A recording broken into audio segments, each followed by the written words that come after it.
Do you manage your own IT for distributed teams in Asia? You know how painful it is.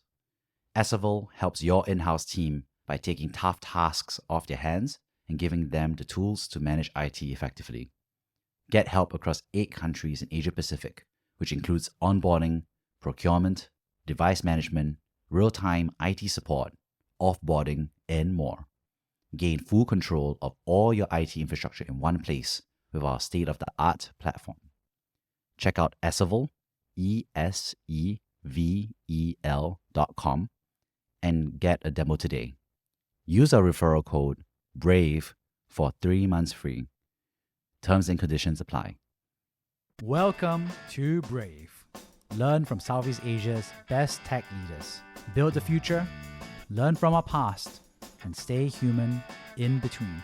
No BS on success. I'm Jeremy Au, venture capitalist, serial founder, Harvard MBA, sci-fi nerd, and dad of 2 daughters. Mondays for your weekly tech news debate with Shi & Co., managing partner of Hustle Fund. Wednesdays for interviews of regional changemakers covering both the highs and lows of leadership. Fridays for personal diary insights and listener questions and answers. Join our movement of over 12,000 members for transcripts, analysis, and community at www.bravesea.com.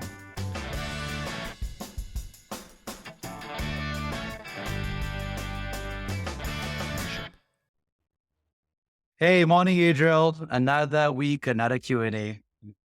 Yeah, good to see you, Jeremy. I think this is, a question that both of us probably get a lot as VCs, right, from founders, which is how do you pick a good VC, especially when you're talking to multiple VCs in Singapore, across the region, in your local market for those that are not based in Singapore.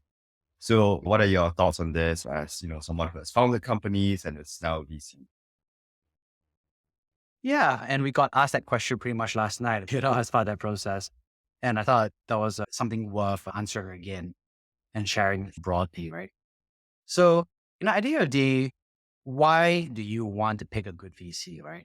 You want to pick a good VC because you are looking to build a large company, right? And building a large company is very hard because there is a 1 in 40 chance of becoming a $1 billion company. There is a 2 or 3 in 40 chance of becoming a large company that's there. And then pretty much 35 out of 40, which is most of the time, the company is going to wind down, right? And so I think there's a large spread of outcomes.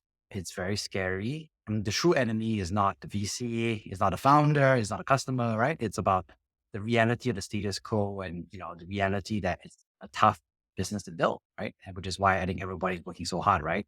You have superstar founders, superstar coaches, superstar VCs, all working together very, very hard to build something amazing. And that's why we celebrate them when they do succeed. And so I think picking a good VC is part of that recipe, right? Part of that magic that happens when a great founder meets a great VC. And fundamentally, when you're picking a good VC, what you're looking for is that you're trying to get better odds. So the odds are 1 in 40, right? And that's already assuming, based on the data, that you raise money from a reputable VC. But the truth is, there's lots of different VCs out there, and you have to be thoughtful about the process. So let me kind of walk you through, I think, the chronological approach of how to pick a good VC. I think the fact of the matter is that, first of all, you've got to build a great business, right? With product market fit. And that gives you lots of capital optionality. And what I mean by that is that it doesn't necessarily mean, of course, that you have to build a $1 billion company that ought to raise millions of dollars. I think what it means is that I think if you're trying to raise from angel capital, then you should have de-risk, for example, some of the product market fit. You have demos, you have MVPs, you're actually very thoughtful about strategy. If you try to raise Series A, you should already achieve full product market fit. You should quote metrics, you should have revenue numbers, you should be growing very nicely. So you should really be thoughtful about how you're bracketing the set of de-risk experimental test milestones that help you understand the business model in a way that's proportionate to what the capital is looking for, right? And what that means actually, and this is how I try to think about it a little bit is, I think from capital processes, if you build a good business, is that you get lots of capital options, right? And of course, the best source of capital is always your customers and your partners. Because if you're building something that people want, your customers are going to be very happy to prepay to invest in you, to give you debt, I think they're excited to work with you and help source capital, right? And so customers and partners are a great, I think, layer one, right? The next layer, of course, your friends and family and former colleagues, right? These are people who know you, they trust you, they know who you've been, and they know and believe in who you're going to become. And so they're willing to put money now to share and be part of that journey, right? And so that's another capital option. And then thirdly, of course, you have angels and syndicates who are also there, and they are professional, they're individuals, they're there out of passion, they're there because they care, they're there because they want to return. But these angels and syndicates actually form quite a significant form of capital, especially for early stage founders who I find normally tend to skip this stage of capital and try to go straight to more of the later forms of capital. And of course, the truth is, if you're building a good business, at some stage you want to get bank debt and venture debt, right? Which where there's going to be interest rates, there's going to be payments, there's a loan. But these are all opportunities, including government grants, right? And government-backed loans that actually provide you another source of capital. And then, of course, then there are family offices as well as VCs, which are more professional investors who are managing other people's money, right? And they're trying to invest in a professional way. Now, when I say this, the reason why I'm saying build a great business is not because of that, but in order to pick a good VC, you need to basically have built a good enough business to be able to attract multiple forms of capital so that you have lots of capital options. And that gives you the confidence to approach the capital markets and be in a good negotiating position to not just attract VCs, but also to negotiate and have a good conversation about the future. Because now you're thoughtful, you understand what business actually is, and you know what the future looks like. And so you know the team that you want to have. And that brings me to the second piece, which is that you want to run a process that lets you evaluate multiple VCs in parallel. So again, you've got your capital for your customers, your friends and family, your syndicates, your bank debt and venture debt, maybe some family office money from previous rounds or, they're part of the current round. But you want to run a process that lets you run and evaluate multiple VCs. And this is where kind of like, it's tough, right? And this is like, point 2A, 2B, 2C, right? Which is, the truth is, there are obviously going to be professional VCs and there are unprofessional VCs. And what I mean by that is there going to be VCs who, I remember when I was a founder, it's like they turn up on time, they write your materials, they understand something, and they ask questions. And there are people who are not professional, right? Because they're kind of like asking all kind of random questions, they're late, this is not there, right? So I think that's like the minimum that you can expect because these are people whose full-time job is to be a VC, right? And so you expect them to be professional versus unprofessional. And I think that's something that's, I think, very easy to evaluate in the first interaction, the second, the third, the fourth, right? The second part, of course, is something that's a little bit less obvious, but also very easy to get, which is that some people you get along with, there are some VCs that you don't like, right? And I think that's a bit of a taste factor. And I think sometimes some founders overweight it and some founders underweight it. But I think it's an important part of the overall formula, right? Which is that you want to be working with someone that you like and who likes you, because this is going to be a long-term working relationship. And so you've got to get along with the person, right? And so sometimes if you really can't get along, then so be it. There's no point pushing on that relationship. But on the other hand, of course, there are some folks that, are more direct, more frank, and then maybe you don't like them initially, but eventually you kind of like get along with them because you understand the relationship, you understand what it is. So I think you just have to be careful about that, right? There's some people you can't get along with, so be it. But I think it's questions like, who do you really get along with, who do you respect, right? And I think the third one is probably the hardest to evaluate. And I've contemplated that as a founder, which is some that really understand your business and the future of your company and some that don't. And this is the hardest part to evaluate because the truth is, anyone who's professional and someone who gets along is going to be very agreeable, right? And so the VC is going to be like, yeah. And you're going to have this a wonderful conversation about A or B or C. And you're going to walk away feeling nice, right? But I think what you got to sit down with is like, does this person understand the business? And if I was to boil it down a little bit further is, there are different layers of that, right? I think one part of this is this person curious about your business, curious about the assumptions, curious about experiments, and curious about the risk factors that are going to be happening in the future. Because the truth is, if you're building something that's never been built before, then there's no way. It's not like Google has it, ChatGPT doesn't have it.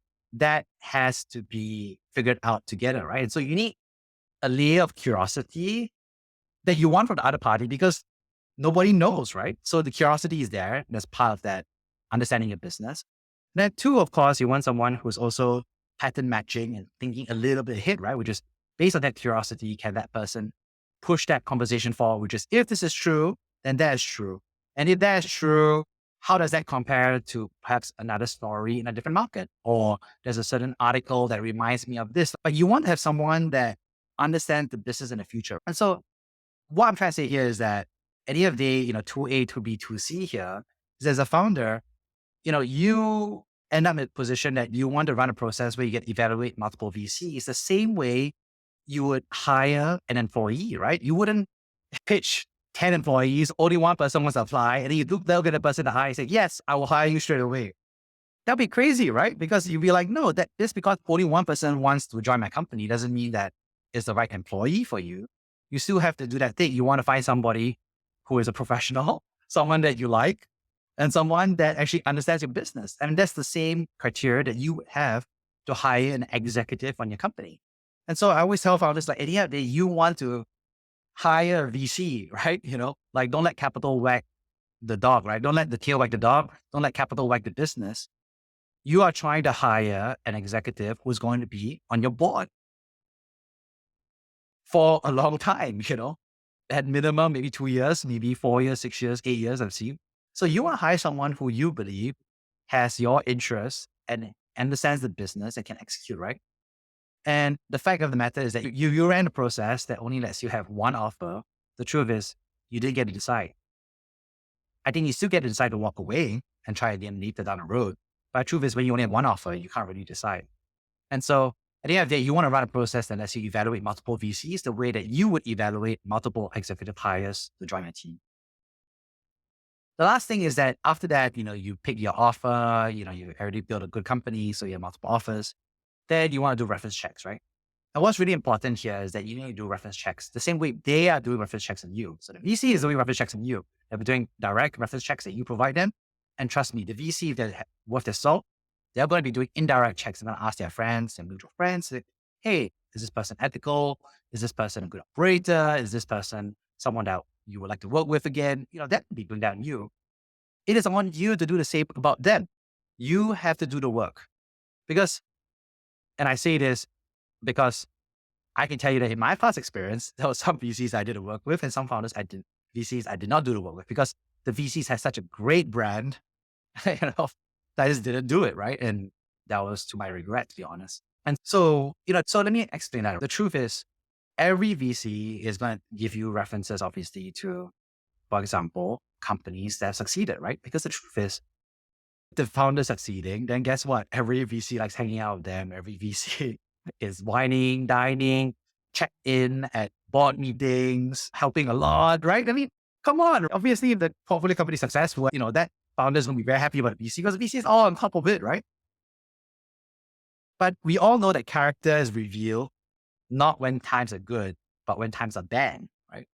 And the truth is times are bad 39 times out of 40 times we just talked about, right? So there's so many portfolio companies that are honestly not successful, zombie, dying, close, acqui-hired, right?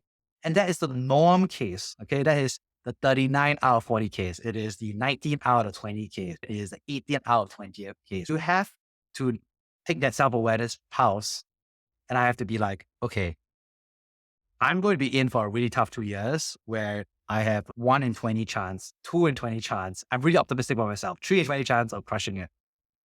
But the other majority of the time is going to be really, really tough, right? So have that conversation with other founders who have gone through that 17 out of 20 chance of tough times, failure rates, and so forth.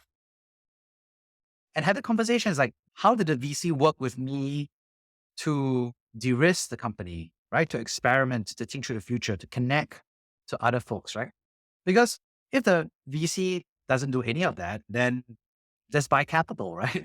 Just get debt, get from customers. If all you want is capital, there's capital out there. But if you're trying to get a VC, you're trying to buy better odds, right?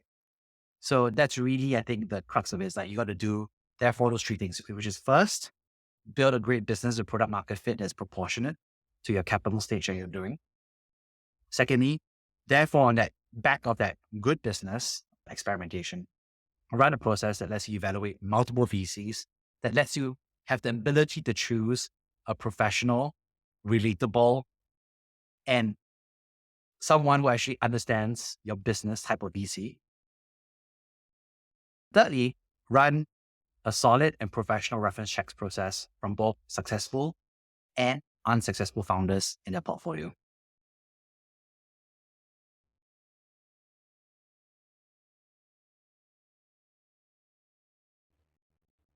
Thanks so much, Jeremy, for running through that thought process around, what's a good VC to pick, how do you even pick one, and especially that point about reference checks, right?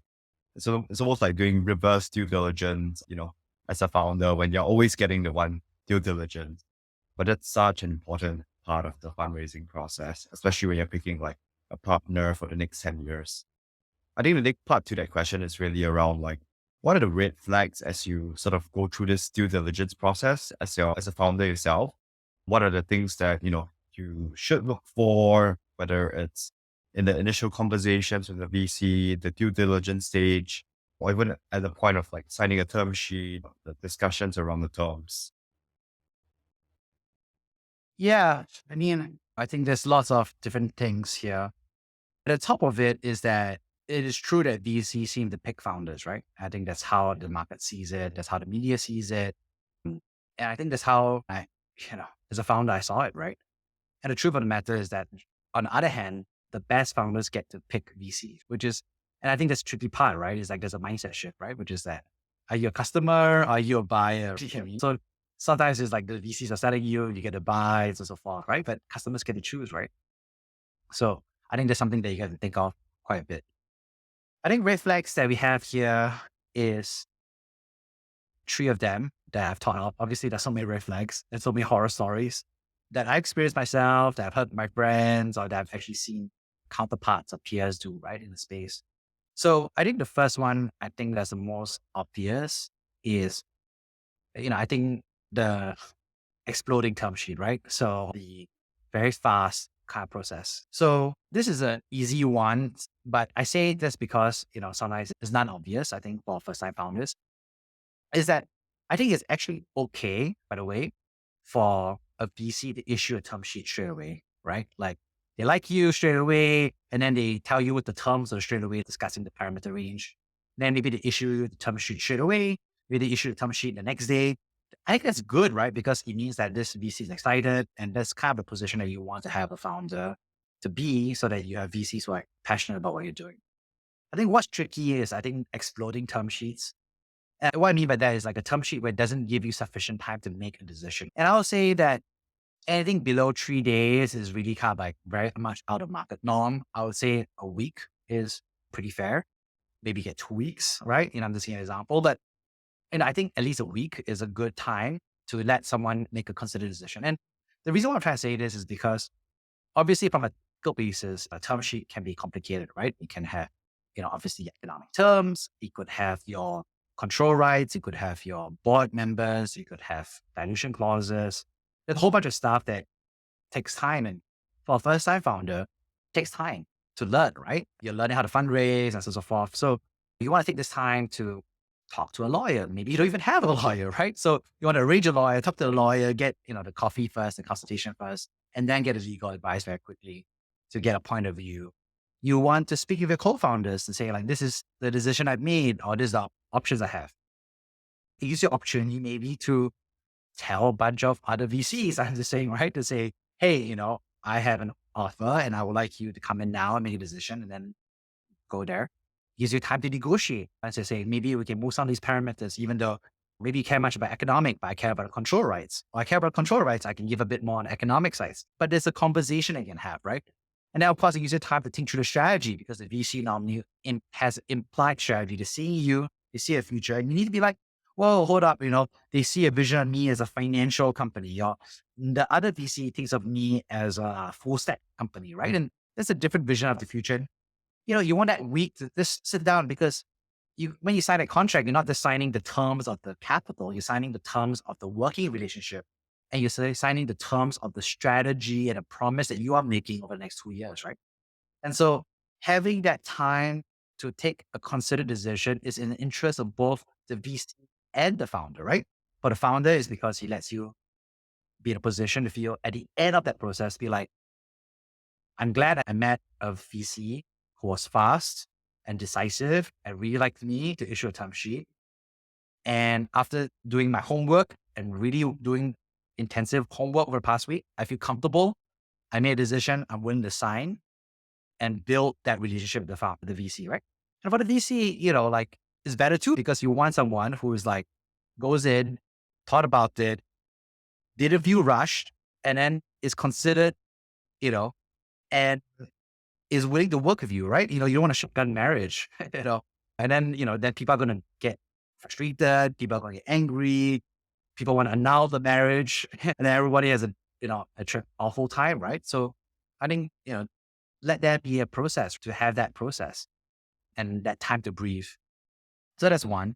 The second one is, I think in terms of reputation is, when you do reference checks, etc., like if the person has a board seat, but the person doesn't turn up, or the person turns up late, or the person doesn't read the board materials beforehand, or doesn't understand the business, and you hear that on the reference call, sometimes I think people can be like, oh, that's okay, oh, that's okay because the guy wasn't there, right? Good for me, I can run the board myself. I still have board control. I still have 2 seats out of 3, or 1 out of 2, better than a person accent.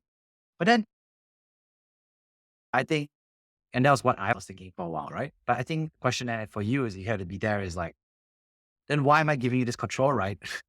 If you're not there, why are we in this term sheet? Why do you have to be a board member? Maybe you can be a board observer, right?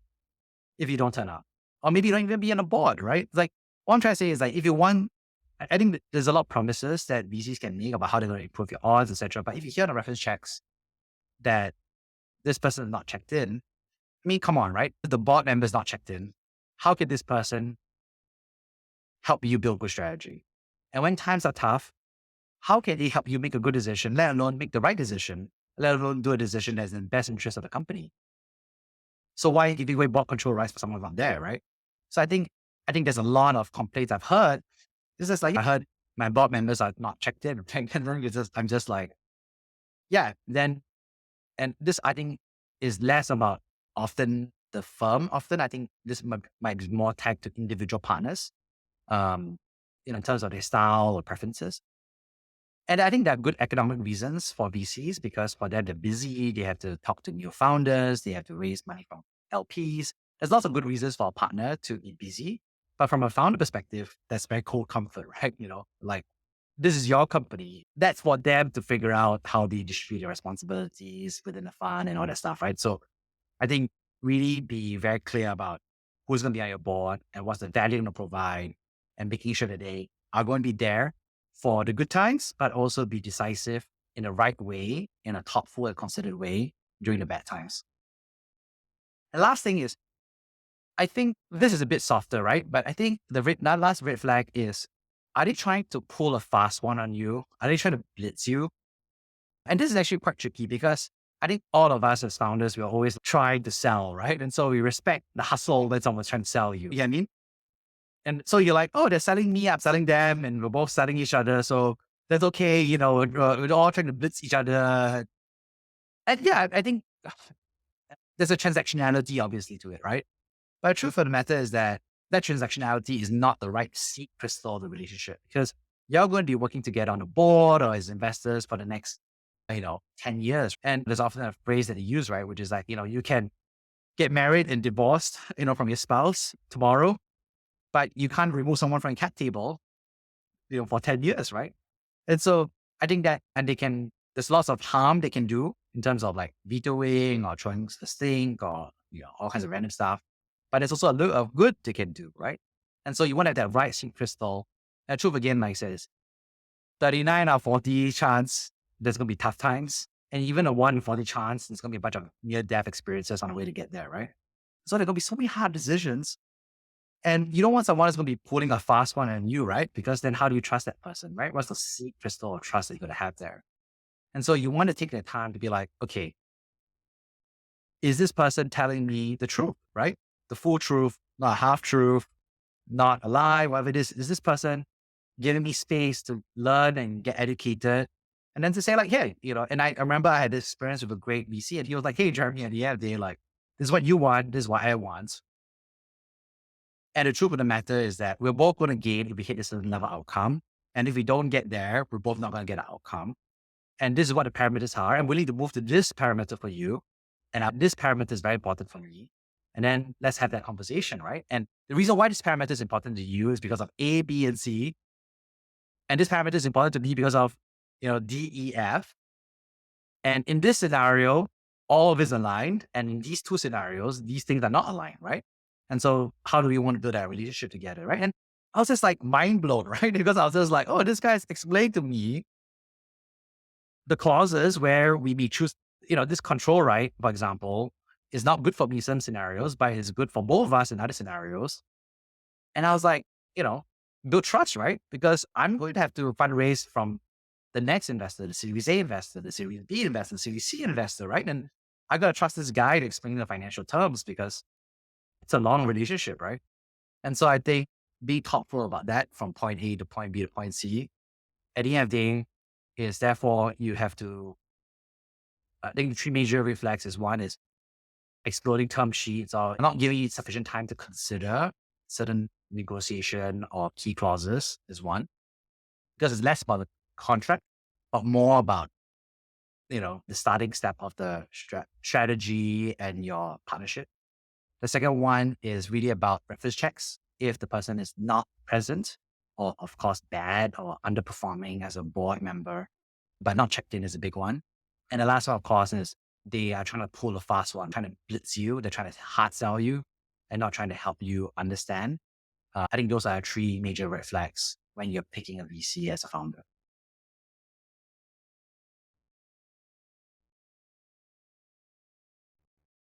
Right. Thanks so much, Jeremy, for walking us through how you think about picking a good VC, doing diligence on them, what are red flags to look up for throughout the entire process. I think that was really, insightful and good sort of learning for me, myself, as like a VC and, as someone who intends to sort of like build a company in the future as well, right? Thank you for listening to Brave.